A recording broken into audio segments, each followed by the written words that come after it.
Hello, and thank you all for joining us this evening for Tefra ICA's Art School and Career Panel Series. This is the first discussion panel of the series this year, and we will be focusing on fine art practices. Before we begin, I'd like to take a moment to acknowledge the original stewards of the land on which Tefra Institute of Contemporary Art stands, known today as Reston, Northern Virginia, and the surrounding areas in the Washington, D.C. region, which include the Piscataway and Manahoac peoples, as well as the diverse and vibrant Native communities who make their home here today. Our three panelists, who will introduce themselves in just a moment, will be asked a series of questions about the application process to art schools, specific questions regarding art school portfolios, and provide tips on pursuing a career in fine art. After the panel discussion, we will open it up to a Q&A session with those in the audience. Students, parents, and teachers, anyone who's here. Before I introduce or hand it over to our panelists, I do have a few nuts and bolts, although I know we've all been doing Zoom for many years now. Upon entering the Zoom meeting, you'll have been muted. We kindly request that you keep your microphone off during the program to help us facilitate a clear discussion between the panelists. During the conversation, we encourage you to type any questions you may have for the speakers into the chat feature. At the end of the talk, we will open it up for a Q&A by reading those questions submitted. During the Q&A section, you can also use the raise hand feature, and I will call on you to unmute yourself and ask your question directly. This event will be recorded. If you would not like to be included in the recording but wish to listen to the talk, simply keep your microphone and camera turned off for the duration of the event. And the purpose of the recording is so that this conversation continues to be a resource for those through the Tefra ICA website. All right, I'm really looking forward to this conversation. I'll start by saying my name is Hannah Barco. I'm the Associate Curator and Festival Director at Tefra ICA, which is located in Reston, Virginia. And I am thrilled to welcome Rashad Ali Muhammad, Eleanor Mahan Thorp, and Taekyeom Lee. And I'm going to hand it to you all to introduce yourselves, and we'll get started with the conversation. Okay, hi everybody. So I'm Rashad Muhammad, as Hannah briefly said. So I'm a full-time graphic designer as well as a full-time fine artist. So I balance the two of my practice. Don't tell me how I do it because it's a lot, but I get it done. So outside of that, I like to say I'm a full-time creative because I do beyond just my fine art practice and design. I make clothes, make jewelry, um, uh, video, sound design. I do a lot of things, multidisciplinary. So with that, I'll pass it on to Ellen. Thank you, Rashad. My name is Eleanor Maheen Thorp. I am so pleased to be here tonight with such a lovely group. Since this panel is so much about art schooling, I'll start with I did my undergraduate at Weber State University, my master's at Virginia Commonwealth University, and I currently teach at City College in Harlem. I'm a painter. I do a lot of paintings that revolve around the way we abstract landscape and the animistic quality of stone. I am really excited to speak with this incredible group, and thank you again for having me and inviting me. So, Taekyeom, take it away. All right. Thanks, Eleanor. Hello, everyone. My name is Taekyeom. And if I remove any English accent, it's supposed to be E Taekyeom. Actually, the Lee is not actually a correct sound, but that's okay. So I'm originally from Korea. I did my undergrad there, and I did my graduate school at the University of Illinois, Urbana-Champaign, and currently I'm on associate professor of graphic design at the Indiana University, Bloomington. So I'm in the middle of Indiana, and I'm a full-time academic and I'm a teacher as well. But my work is, yes, I'm a teacher, but in terms of my personal practice, I do graphic design, typography, and work with ceramics and also 3D printing, and also work with various materials as a part of my research and creative practice. It's great to be here with lovely panelists, and then I'm looking forward to share some of our creative journeys, which all. Wonderful. Well, that's exactly what we're going to dive into first. And so I want to pitch the question out there of at what point in your life did you decide to pursue a career in the arts? And how did you come to that decision? So whoever wants to jump in first on talking about the kind of origin or how they came to making a choice to really pursue a career in the arts.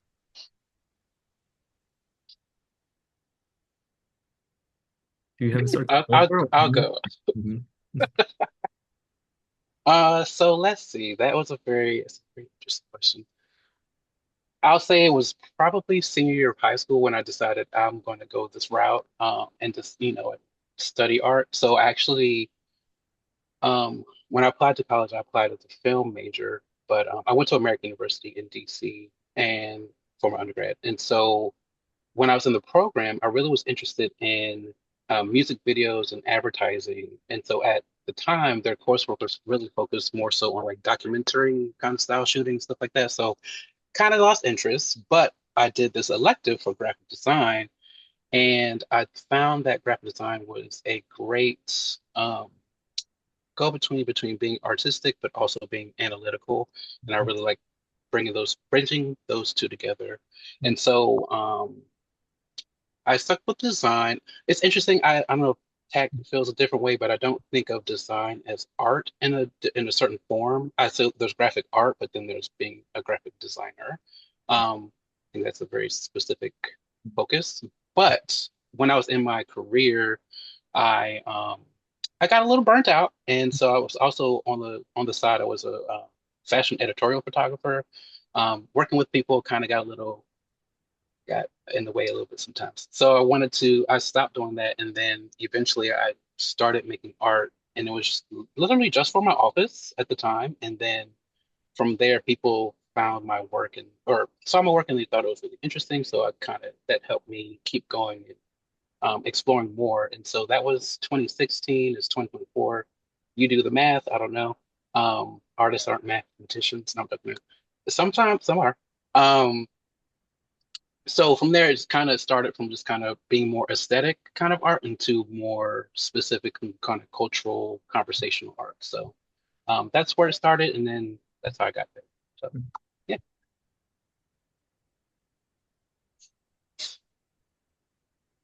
Eleanor, do you want to take like we can go for the same Sure, one? we can go the same order. That's great. Mhm. Yeah, I also felt that at a young age, probably when I was entering college, I knew that I wanted to do some kind of a creative field. My first instinct was photography. When I was before university, I in my high school, we had a dark room and I was really interested in doing just film photography. Um, but I ended up joining an art program just at my local state college. And I had some really wonderful instructors who introduced me to first printmaking. And so for a while I did a deep dive into printmaking, but then I did a study abroad in Italy. And at that point, I kind of knew that I needed to be painting. There was kind of this like fire that was struck, and I have been painting and drawing ever since. But I think also looking back at that trajectory, I think that drawing was also always an undercurrent, even when I thought I was interested in studying photography, even when I thought I was interested in studying printmaking and then painting. When I look back, I realize that drawing has always been kind of an undercurrent in my life and always been an outlet, and is very present in my current work. So I think whether I knew it at the time or not, drawing really influenced how I studied and what I studied. Thanks, I think, Eleanor. yeah, in my case, I think I was more like crafty person, or when I was little, like everyone else, I like to draw and make things. But I remember when I was little, I like to uh, tear apart some gadget and then I try to fix it, because something, my toy is not working. And then I just found out like how I was really curious about how things are working. So Mm. like what's happening inside of those little like magic box. And actually I thought about like really being more serious about pursuing my art major when I was in high school, probably like senior year as well. And uh actually, to be honest, my parents are boomers after the Korean War, and they didn't finish the college. And like if you know the history after the war, then there was nothing, and like it was devastated. And but I thankfully my parents really supported me to go to college and then pursue my major. And one thing funny about is I like some kind of, motion animations and like some graphic elements. But actually someone said, oh, if so, you should do graphic design because you can do anything with graphic design. Okay. And also at that time, there was no much animation or motion or like certain specific major. So graphic design was really a great major to pursue, to find a balance between more like a fine art practice and more applied. I mean, some design area as well. And because I have to do a military service, like I mean it's all male and Korean male has to do that. So actually I spent like 7 years to get my bachelor's degree. And once I get back, I attended freshman year, went to military. Once I get back, I got more serious about this career path. And then thankfully I met wonderful teachers during my time as well. And that really inspired me and also prepared me to be a designer, artist, and more like creative, but at the same time, how to work with this types of skills and talent uh, in an industry as well. Thank you all for sharing those sort of starter stories and journeys. I'm curious, since you've all really mentioned places of education and teachers as an important part of making that decision to become more serious in pursuing your creative practices. I'm curious if there's any specific stories or teachers or that you wanted to share before we move on to the next question. I have just It's one interesting. thing. Yeah. Good, Tech.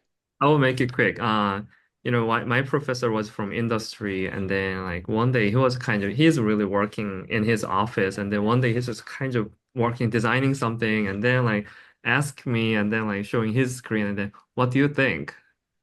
And then I thought, oh, are you testing me? Or, but I think he really needed some opinion on that work, what he's doing, because, when you're working on your work, you don't really able to like assess it. And he really looking for something. And then I thought, you're a professor and why you're asking? But I think those kind of attitude, and also I'm still asking my student the same thing. Hey, what do you think? And like sometimes they show the same reaction, but I really mean, I just need a fresh perspective on it. And, I think it's not really about the authority. When student graduate later, they're gonna be my colleague, and this types of hierarchy is not really there forever. And like, for example, I get to meet my professor like, every time when I get back to visit Korea. And then since it's my 10th year teaching, like now we can actually share some of our experiences together as a teacher.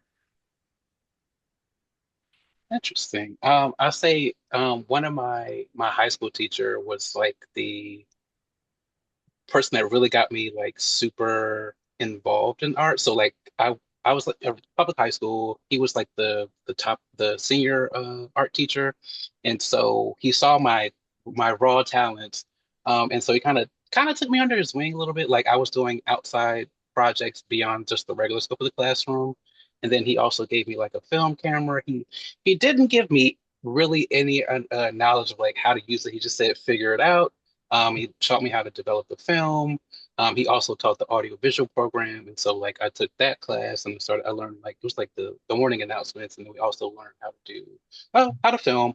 And so I really think he was like a prime mentor for me to really get me excited about pursuing art. And so but then also just beyond high school, I think in general, just as you continue in your, not even just your practice, but just in life, I guess you could say, you pick up little mentors here and there as you go, or even if you like pseudo mentor, maybe it's not specifically mentor, but you pick up a lot of information, and you ask questions and you build relationships.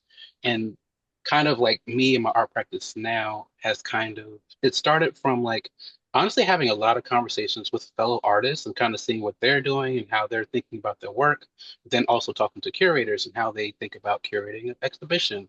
And so that really, I think having those conversations really pushed me further into like I don't say the academic side of art, but more of like that, those deeper cultural conversations in art as opposed to just like aesthetically pleasing art. So, um, yeah, I'll leave it there. Yeah, I agree with you, Rashad. There's so many of these people that maybe it's not one specific person that influence you, but there's a lot of people along the way that like give you little golden nuggets. I also love this story about like your professor Taekyeom asking your opinion because it gives so much agency to the student. You know what I mean? That's so beautiful.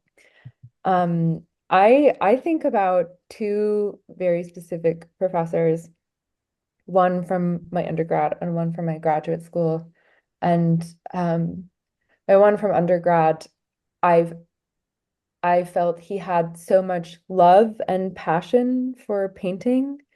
And sometimes just that example of seeing somebody have such a pure and like almost childlike love for what they do is really quite profound, and I think it really influenced the way that I looked at art because I he also would tell me something that his professor told him, which is that um artists don't sit in the studio for hours on end to pull the wool over your eyes, and it really kind of struck me in the moment because I thought, we do this out of like a sense of care and love, and I could really see why he loved art and painting so much, and it also allowed me to kind of even work that I thought was maybe pulling the wool over my eyes to find some kind of love and appreciation for it and kind of have a better, like a more critical understanding through this perspective. But also, I had another really great professor who was quite harsh in critique with me. And I remember one day we had a studio visit, and I was like, "Look, this is my finished painting." He was like, "No, that's not finished." I was like, "No, but it's finished." He's like, "No." And this moment, I feel really like changed the way I see a work being finished or how I continue to the next project. And I'm sure it's something that was very like in passing, like just no, it's not finished, but it was quite effective. May I just add something really Mhm. quick? And that remind me of some recent conversation with my colleagues as well. Like, I think sometimes the teachers like to give both, like really give a good advices or oh, you're doing great, awesome, that's great. But also at the same time, really someone people care about you will also share the criticism with you. If they don't care about you, they're gonna say, oh, what you're doing is great, awesome, done. But if you really care about that, they're gonna share honest their thought because once you graduate, once you go somewhere else, professionals, someone says, no, what you're doing is great, is not, that's not really always means great because what they wanted, Yeah, just kind of, oh, okay, I don't want to talk about it. Like someone really share their honest feedback, which means really care about you because, that's really, I mean, those people you should really talk more as a student, I think. Mm. absolutely. So I think this is a good segue. I'm curious if you can each, or you don't all have to answer all of the questions, But talk about some of the things that as you decided to pursue your creative practice professionally and seriously, what are some of the things that you did, right? What were some of the steps that you took that ended up being, looking back, or they were important and they helped you and helped move that forward? So Rashad, you've already spoken about this a little bit in terms of just talking to everybody, right? And being in conversation and just like you said, Taekyeom, putting yourself out there and listening, even if it's not all positive. But are there things you all would like to add to that list? I have a very, like, if anything, if you take anything from this, just do it. Like, don't overthink it. Don't keep staying in your head. Oh, I don't want to do it now. Da, da, da. Do it. So I'll say the reason I'm saying that is when I first started on my my fine art practice, at the beginning stages, like I took like a look around the landscape and see what see what people are doing to kind of figure out my signature style and my signature look or conversation. But then beyond that, so I was making a bunch of work, and then my mom, it was like taking up space in my parents' house. And so my mom was like, so are you going to show it anywhere? Are you going to like put it out there? And at that time, like I didn't really know anything about the art space, honestly. So the first actual event I did was like it was a bridal fashion show, and I was a vendor, and I kind of just got input from there from people, just regular people, kind of like, oh, I like this, I like that, or whatever. So it did help me focus on just making more work and then kind of adjusting practice. But then beyond that, I started that kicked me forward to just start doing more shows and finding the opportunities to show my work. But I wouldn't have done it if I kept overthinking. Like, oh, I'm not ready yet. I'm not ready yet. Maybe it takes somebody else to push you, but push yourself and say, get out there. So I'll say that's it for me. Yeah, I think trying is the best way to know if something's gonna work. Um, you don't know until you try different things. And I think something I would encourage young artists to do, whether you're in school or not, is really just like expand your skill set. So like working in a gallery, like doing art handling, like work as somebody's apprentice, like learn a very specific skill, even if it's something like cabinetry, learn a trade, you know what I mean? Any of these things, I think, give you some really hard skills to sustain your own art practice when you start making your own work. But also like they can really feed your work. Um, I also feel that I mean, maybe this isn't necessarily like a physical skill, but I also feel that learning another language, maybe it's not art related, but even if you know another language, I think like when I was studying, I already knew Farsi, but I also learned French, and I think that learning a second or third language is quite valuable, especially if you're an artist who really likes to do like bring communities together, do community outreach. Like I think these kind of skills, if you're not sure what to do with your art practice, just learn another skill, even if you think it's not related. The thing that you are most drawn to, I think will really feed you and maybe will like art, I feel like is never like one straight, like your art career is never one straight line. It's always like this loop that keeps going back and forth and back and forth. So anything that is interesting to you, just like just do that job, take on that little like 6 week course, just these little things really add up over time. So I also like to echo like what Eleanor and Rashad said as well. So for example, like do it, but also, like know your limit because you cannot just jump right away. When we are all little, like to take a step and walk, we actually need quite a practices as well. So start with something small and know your limit, and you can actually use some kind of scaffolding okay, I'm gonna do this, and then build some confidence, and you can do it as well. We are not really pushing you into, try something. You really need to build a competency with it as well. And related to that, work ethic is always very important. Whether you do like anything, the work ethic is really important. If you can do this something daily and like, that will, I'm sure you're gonna get better at whatever you do. And I think, especially as an artist, something I would recommend is probably a little less ego and more collaborative or collegial like spirit there. Because often, I think that's kind of bad.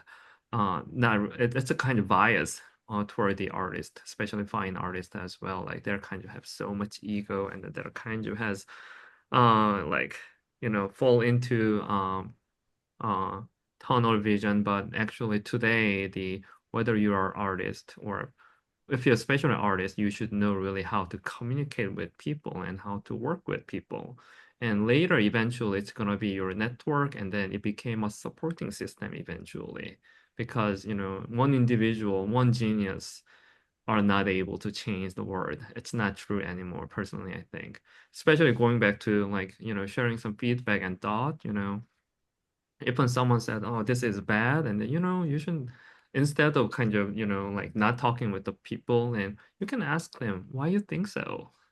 You don't have to take all the criticism and you don't have to agree with everything, but you can have a conversation why you think so, and have some conversation, and this is gonna really help you to expand your horizon.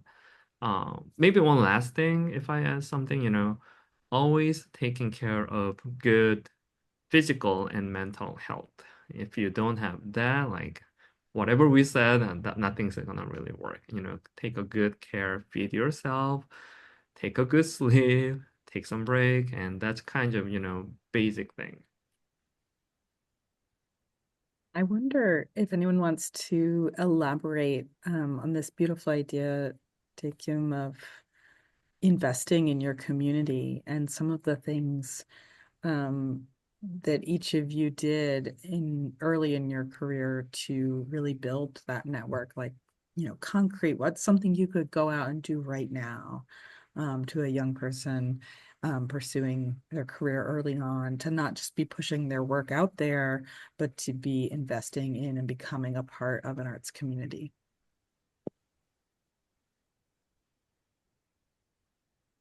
Am I I will jumping start. in?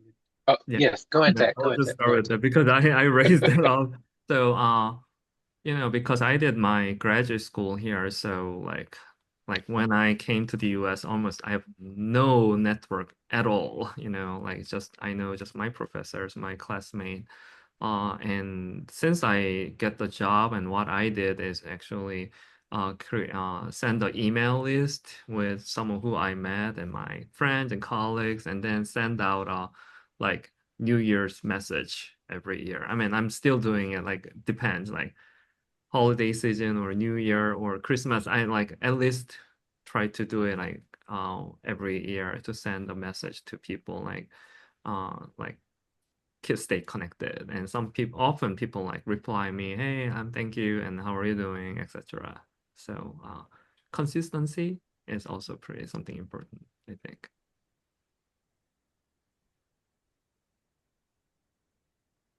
Eleanor, you got anything? Yeah, sure. I wasn't sure if you wanted to go. Um, I'll go last. We'll do it okay, first. we'll switch the order this time. Yeah, I feel that, you know, keeping keeping people close, being consistent, I think is really great. Um, Gathering people, like I think it sometimes um for some, or at least maybe just for me, I for a long time this idea of building community felt like a really big word to me, a really big phrase. Like, but it's actually way what much more simple than that.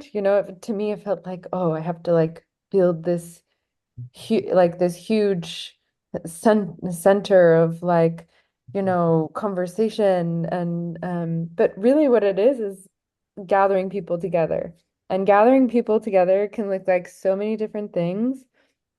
And I I just feel that some of the people that I've seen that are the absolute most wonderful examples of building community are just the ones who are reaching out to everyone and being like, hey, do you want to come be a part of like this fire pit and reading tonight? You know what I mean? So like just it can be really small. But I do agree, like in art, you can't live alone, you know, you really need other people. You really need to think of everyone that you meet as like a really important part of your community. And some people you maybe don't connect with as much, but it's still good to include everyone. It's still good to keep everyone on your mailing list. Be like, hey, like I know we met last week, but like why don't you come to this opening with me? Or like why don't we go check out this new show that opened, you know? It can be really, really small steps. It can even just be like even if you're not this kind of person, just like taking a really something that is quite manageable, just being like, I know I'm not the most maybe I'm a more introverted person, but maybe I'll just reach out to one person this week. And maybe the next month it'll be two people, you know, and then it kind of slowly grows. So I would definitely add on to Eleanor saying, we kind of similar, I would say similar input. So when I first started, it's pretty much just, well, one being at the events and not just going to your event, but going to other art events, going to gallery openings, going to artist talks, um, just going to see exhibitions. And like, if, like you said, Eleanor, like if you're not a solo kind of person, find a buddy, have like, if, especially if we're in high school, we're talking about high school and college students, just find someone else that's interested in the arts like you are, say, let's go do this thing, do that thing. But then also while you're there, don't just be a wallflower. Kind of, I don't want to say interject yourself necessarily, but not I won't say be a fly on the wall, but definitely see watch what people are doing and who the people are, and then introduce yourself if you can, if you feel comfortable to do that. But also, the other side of that is if you continue to show up, people get interested in who you are. And so they kind of ask you, like, oh, well, who are you? How did you get, how did you come here? How did you find out or whatever? But that is how you're building your community. But if we're thinking about it beyond just community building and thinking about building your network, oh, well, community can be network. It's interchangeable a little bit there. But, and I think that's the primary thing that you need to do, and you're not really taught that when you're in school or just in general anywhere. You kind of have to figure that out, and it's that's how you build those relationships. Show up consistently, as we're all saying, and have conversations, and don't just ask like simple questions like, "Oh, what technique did you do?" They probably talked about that already. But just either talk to them about a piece that maybe you're moved by, and like, "Oh, what was this piece about? Tell me about it," or tell them about how you thought about the piece. These are ways you kind of have these conversations and get the conversation going and build those relationships. Yeah, I think that's the primary key to me for me. Don't wait until someone, hey, how are you? And you like I'm introverted as well. Like need some like help yourself and then but don't wait until someone calls you. Like it is okay, as kind of you can always start the conversation. You'll want to talk about some of your challenges as you were starting out or over the course of your careers and what's kept you going or helped you through. Oh, Hana. Ooh, okay. Challenges. I think, well, I say the challenge for me, especially starting out, was definitely understanding how much writing is involved in the arts. There's a lot of writing. So if you're not good at writing, I would encourage you to learn and teach yourself or take a class and figure, it's not just creative writing. It's like I don't know if it's academic writing either. It's a weird kind of combination of the two, academic and creative writing.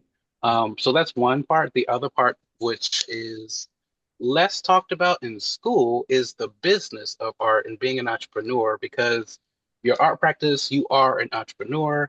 There are a lot of admin tasks that you have to do to be a good tax-abiding citizen of the United States.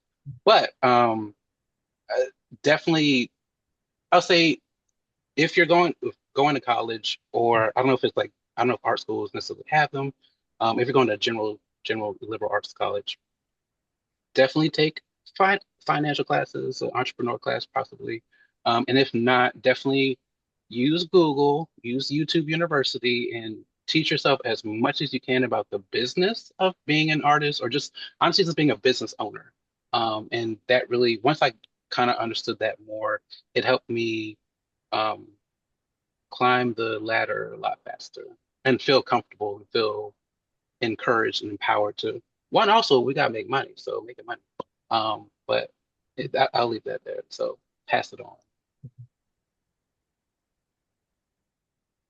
Yeah, I feel like one of my primary struggles from I think probably when I first started as an artist and even like to a certain extent now, and it ebbs and flows, has always been financial. And I think this is true for many artists and especially young artists.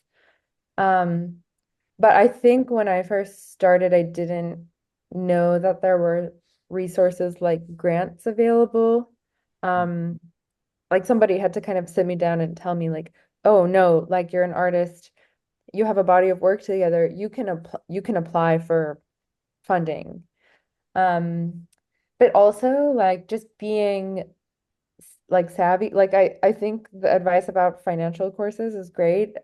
I think that, you know, recognizing as an artist, as a freelancer, maybe for many artists, like realizing like how can you use your taxes to so that you can benefit from them instead of suffering from them, you know? Like little simple things like this are super helpful.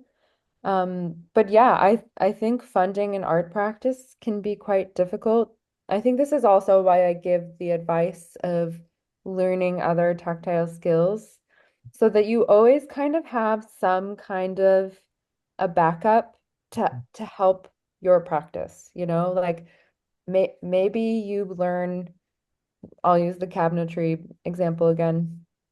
Maybe you learn cabinetry so that you learn woodworking skills for your art practice, but maybe you also use it from time to time or as a full-time job to help fund what you want to be doing. Or maybe you work for the cabinetry company so that you can use their saws and their resources so that you can keep making your work, you know? Sometimes these little moves can make a huge difference in terms of what you're paying, like how you can fund your art practice. Um, Also just like having a good understanding of like um I didn't realize like when I was younger, I think I wasn't really paying attention to where my money was going. And then at a certain point I was like, okay, my if I can gear my financial life more towards my art practice, um, I think I'll grow much more from that than if it's just going towards myself. Does that make it like spending on your art practices in a sense, spending on yourself, but if you can reframe it as like it's going into the practice versus my own personal life, then I think things begin to kind of shift and change quite a bit um, in terms of what you can do. So it's, yeah, finances are always complicated for artists, and it's something that I think artists struggle with their whole life. But yeah, this was kind of the biggest hurdle and challenge for me. Gillian, before you answer the question, I'm curious whether any of the three of you want to just throw out a couple other specific resources you might recommend in terms of these challenges, or especially the financial and business owner. For taxes, Sunlight Tax. She was a tax, not tax attorney, but CPA, but she's also an artist as well. I took her course or money something boot camp. I learned a lot about doing taxes as a freelance or as an artist or a freelancer or like a body worker. She's for a lot of people. So that's mine. So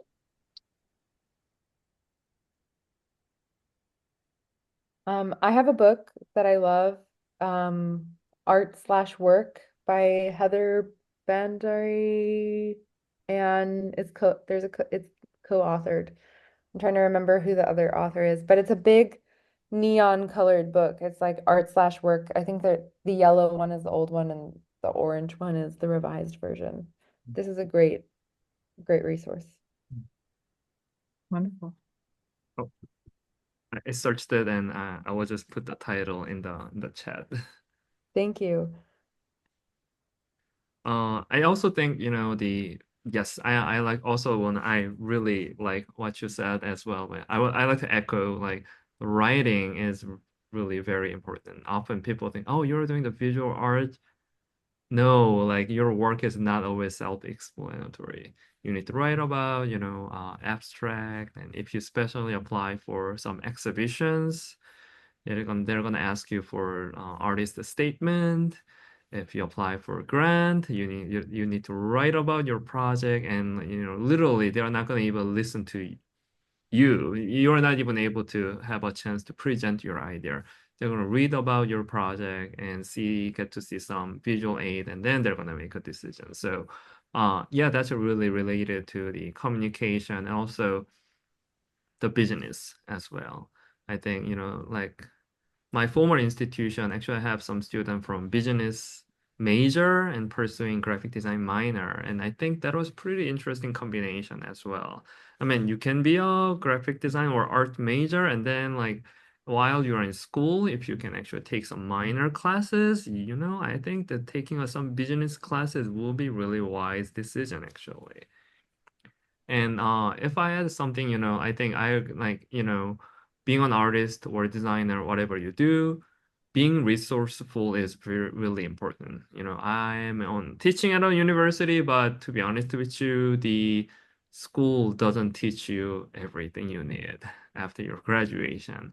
So, I think the getting a university degree is like, from my perspective, it's like getting a driver's license. Okay, you completed the process, now you can drive alone.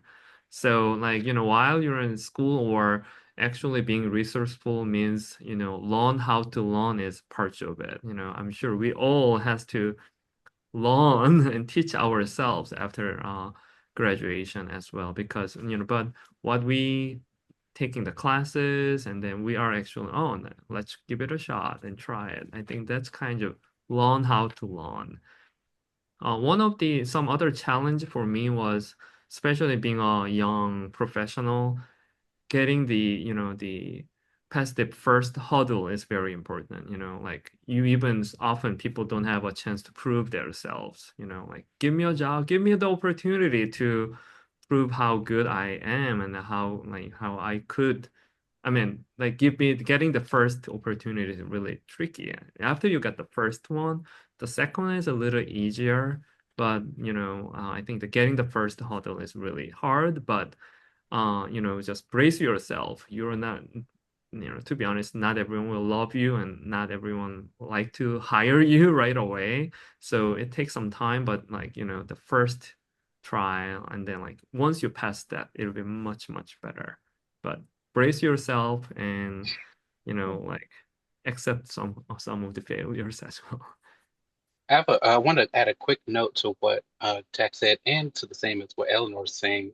One of my perspectives, and actually we did this panel recently where we were talking to high school students, and one of the parents asked the question about applying for art school and for his daughter, and he was like, a great parent because not all parents like the arts, stuff like that.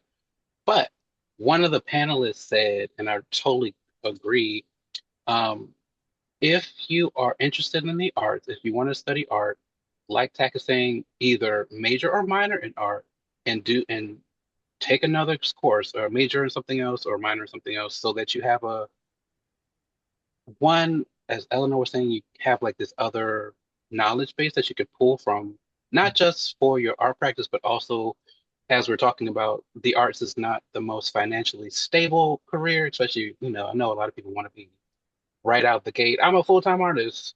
Please save yourself a headache. Um, get learn some other skills that you can apply, and if anything, you can have another job and have your art practice on the side. But these are great skills, especially the Hennis was mentioned. Like, imagine if you are I'll say me. I'm a black guy, I'm a queer guy.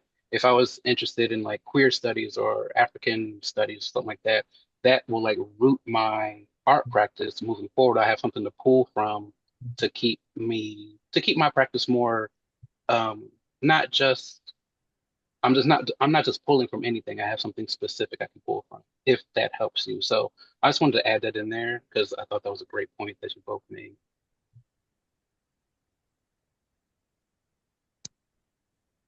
So this feels like a really good segue actually to a question that's come up in the chat.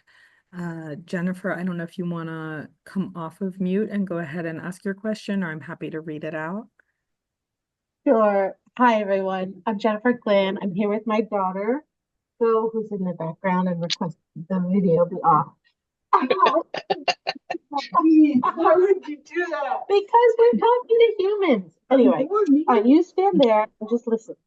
Bo is a sophomore in high school, very talented artist, graphic artist, theatrical artist.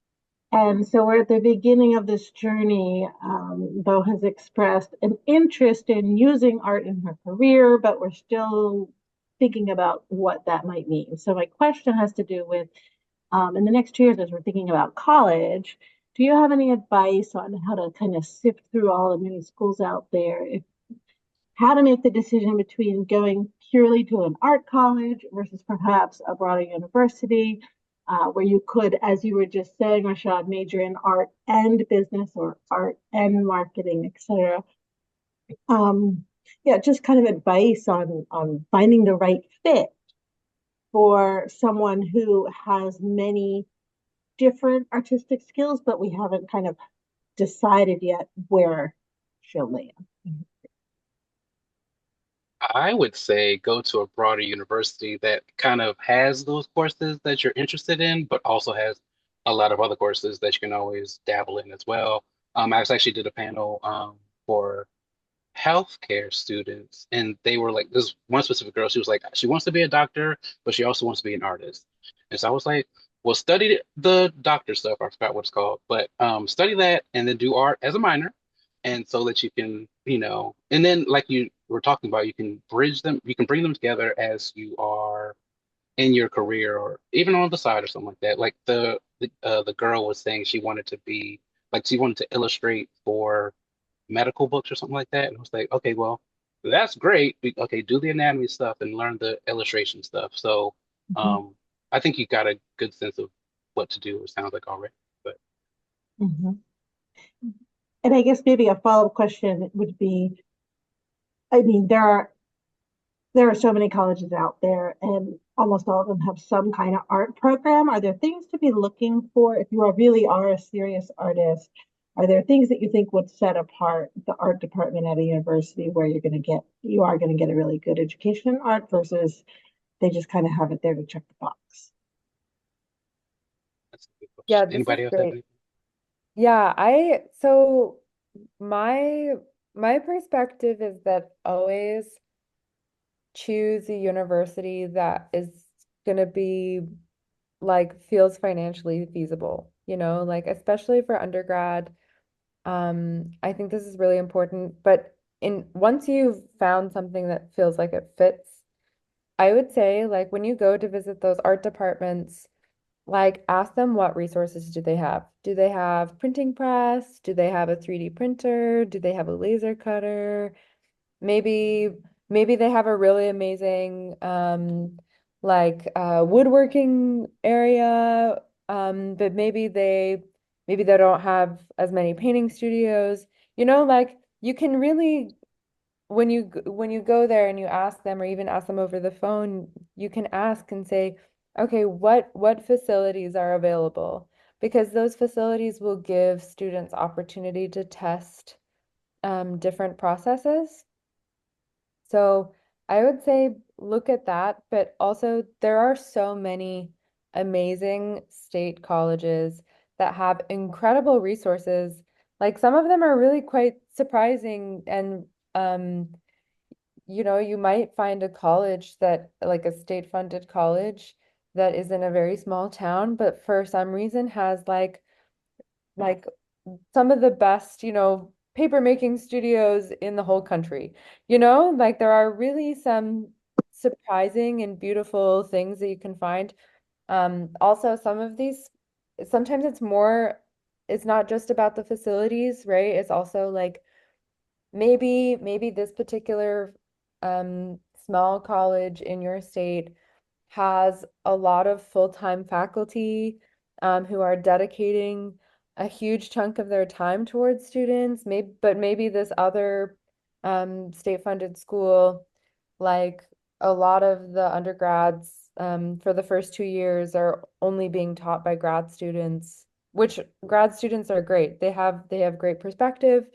They have a lot of great stuff to offer, but maybe if they want that more dedicated time with a full-time professor, like these are good things to look at. So facilities, what does the faculty look like? I think also like if there is when your daughter is looking at schools, like maybe like she finds one professor on the like roster of professors at this school that she feels kind of akin to, is like, oh wow, like this person's research looks like exactly like the thing I've always been wanting to make, So I think maybe even making those connections can be very useful. Thank you all. Those are really great. Thank you. I just like to add something, I think the number of the student to faculty ratio is really important, and having a number of full-time faculty is a really good factor. Thank you, Eleanor, mentioning that. Because as a full-time academy, I think that's kind of easily you can tell how much support they have in the arts and design. One other thing you can also consider is first of all, like you can also actually check how many guest lecturers they're inviting every semester. That's another really good factor as well. For example, my institution is in the Bloomington, Indiana, like we're about an hour away from Indianapolis, but we're actually inviting guests like at least 2, 3 times a month. So actually, which is actually we have a committee and like inviting people, which is kind of, like a good sign because state school is really serving the, people in the state, and they have the fund, and then how they're using the fund for facility and the programs, etc. You can actually get to see quite a bit. Also, it's not just about the art school or a state school. Like they also have different vibe in the culture in the school as well. Sometimes the big state school has a small like school of arts and design or something like that. They still have a little bit of the art school vibe in it. But sometimes the big school, like art school, also has a bigger classes as well. So it's not always the art school or state school, but like I really highly encourage you to talk to the department or the faculty, and maybe talk to some alumni as well. How was their experience? Thank you.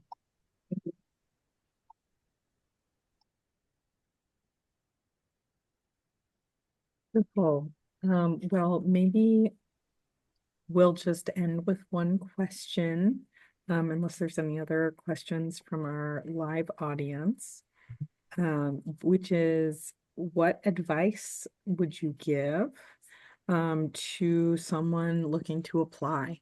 And maybe we want to talk about applications to undergrad or applications to grad.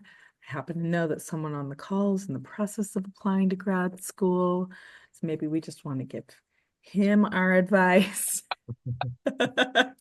Or even what it means to apply to a juried call, right? And just tips for putting oneself out there as an artist in an application process. I'll jump in. So to start, I would just say, especially if we're talking generally about just applying to any kind of art opportunity, not just school, but pay attention to the details of what you're applying to and read what they're asking of you to make sure you are hitting the mark of what they're asking you to do. There are countless times I've been on jury panels where you'll see stuff and they clearly didn't either they didn't read it or they misunderstood it and they did it wrong and you're immediately disqualified. And so, pay attention to those things when you're applying to stuff. I'll say specifically for portfolios for undergrad, I'm the one that's applying for grad school, by the way. Um, it's a little bit different. So I'll say undergrad, definitely focus on showcasing your technical skill, but then also showcasing like your perspective. Um, how are you telling stories in your artwork? Are you doing any conceptual work? And like, I think the main thing is they want to see your passion that you have a skill, and you have a talent for it. They'll teach you all the extra stuff that you need to do, but I'll say round out your portfolio as best as possible. Think about it like your greatest hits album and just like what is your best work? And I don't know how everyone else feels, but like I would say just show your finished work. I don't know if it's more of like work in progress is okay. I don't know about that part, but that would be my input for you. Um, my biggest piece of advice for doing any kind of applications is be okay with rejection because yeah, you'll apply for a lot of stuff and you'll get rejected from a lot of stuff. And it's really easy to feel down about it. Um, but I think once you can kind of learn, and this is a very like personal internal thing that I think artists have to contend with. But once you can kind of be okay with rejection, like applying becomes so much easier because it's just if you just kind of assume everything you send out is going to be cold, maybe nothing will ever happen from any of them. There's no expectation. Like having that lack of expectation that something will happen, that rejection doesn't feel like anything anymore. And when you get accepted, you can really revel in that joy and give yourself a pat on the back. Also, just because you were rejected doesn't mean somebody on the jury didn't see your work. Could be that, there were five people on the jury and two of them loved your work, but for whatever reason, they had to agree on someone else. It's nothing against you. It could be that like your work wasn't the right fit for that particular group for, I don't know, a jury show, a residency, a cohort, whatever. Um, but it doesn't mean that you won't be the perfect person for the next group. Or it could be just the juror maybe really loves like conceptual installations this time, but then the next time loves figurative painting. So it's never rejection is never a personal hit. It's just a part of being a creative. By the Such a way, good point. Oh, go ahead. I love this panel because we are all like-minded and I think I also want to echo, first of all, like read the details because they tell you what's the recipe you need to use, and especially if you're looking for some jobs or like looking for some people, like they actually wrote things that we are looking for this types of people and how you can apply. So you need to kind of, when you apply, like read those kind of details and then like make sure you follow those kind of, like what they're asking. I think that's base, but like often people like overlook those kind of details. And I really want to talk about the rejection as well because don't be disappointed if things didn't go as you plan. Even like we face with this every day. Even like I want to lunch for this, but like it may not be there. Who knows? It's just my personal experience. I also applied on numbers of schools for my graduate study, and I got number of rejection letter as well. It hurts, and at the first and second rejection, third, and But it is okay. You are also looking for the school, but also school is looking for the right people who can join their community as well. So it's not just one-way thing. And also, you never know. And personally, like I rejected from our school. I'm not gonna talk about the name, but I was a professor there like years later. So you never really know, like that could happen. Also, sometimes when you get accepted multiple schools and you need to make a decision as well, like actually my undergrad, I didn't really like the school because I actually had my top choices and I rejected and I have no other choices. But it turned out to be a good place for me. So you really never know, like you think, oh, I should go to this school instead of this, but you never really know, Sometimes it's not about the best or worst decision. Sometimes least bad decision is also good. You never really know how it's gonna be turned out. So, oh, Wow. sorry, one last thing. Thank you Sorry, I all. Yeah, actually no, go ahead, Taekyeom. wrote it. When you apply, I think like Eleanor said, first, you need to keep applying for this. A little tip is it's good to create a sort of system or workflow. You prepare your, like cover letter and your portfolio and read through the details, and then it can be like as you're doing it, it can be a sort of Lego block as well. Like okay, put together this, put together application and submit it. So you don't have to always rewrite everything. I mean, you can create some sort of your own workflow. As you do that, it's going to help you to apply for schools, later apply for some like jobs and like grant and exhibitions as well. You can actually create your own workflow and you can use it. Wonderful. We could keep talking. Thank you all Of course so we can. much. Um, I want to take this moment to thank Taekyeom, Eleanor, and Rashad for joining us this evening as panelists. I think you gave some really great and personal advice. I know there's so many stories buried in there. So thank you for sharing from your personal experiences. And thank you to those who were able to join us live. I hope the discussion has been helpful as you begin or continue your career in the arts field.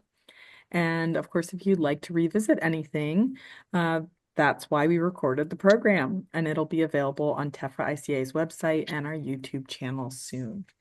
I also just want to note that there will be a part 2 of the Art School and Career panel series. It's not scheduled yet, but it will take place this spring with a focus on art history, arts business, arts education, and arts management.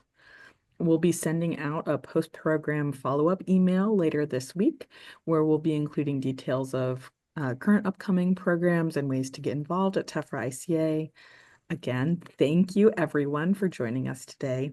Please stay connected on social media. We're at Tefra_ICA, and you can sign up for our newsletter to get a sense of what's going on here at the gallery. We always have something year-round. Thank you again, and have a great evening. Thank Thank you. you. Thank you. Thanks, everyone.